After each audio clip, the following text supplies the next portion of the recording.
थोड़ा इसके कानूनी पहलुओं को समझने के लिए। राय साहब, ये फैसला हाईकोर्ट में कितनी देर टिकेगा? घंटों में अपील लगाई है सीबीआई ने। आपका जो कानूनी अनुभव है वो क्या कहता है?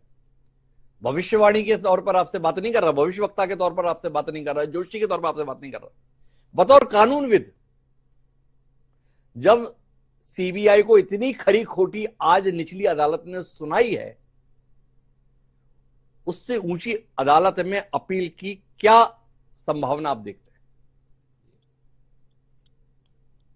जी देखिए, सीधा आपके जो सवाल पे जवाब देने से पहले मैं थोड़ा प्रोसीजरल चीजें बताना चाहूंगा। जी। एक तो बहुत क्लियर है इन क्रिमिनल मैटर्स जो टेस्ट होता है, that is to prove the case beyond reasonable doubt. जी।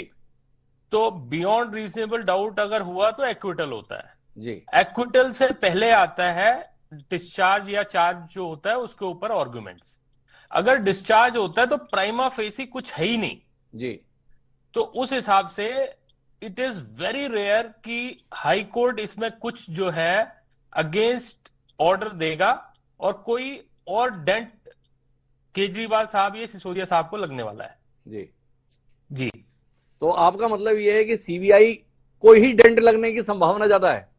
आज इतनी पिटाई के बाद सीबीआई एक और पिटाई के लिए अदालत की ओर गई है, क्योंकि आप कानूनी प्रक्रिया में बता रहे हैं कि इसमें तो चार्जेस के स्तर पर ही आप अदालत के सामने अपने आप को साबित करने में नाकामयाब रहे, और अब आप हाईकोर्ट से कह रहे हो साहब वहां पे हम कामयाब नहीं हुए, थोड़ा समझो हमारे सबूतों को, ऐसा?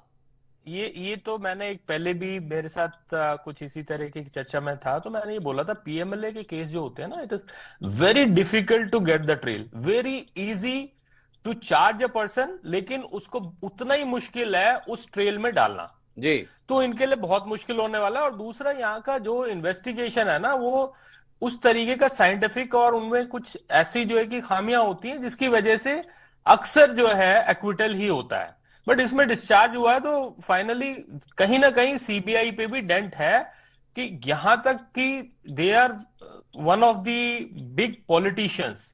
तो उनको जो है कि उसमें इंप्लीकेट करने से पहले ये समझना चाहिए था कि भाई इनके खिलाफ है क्या।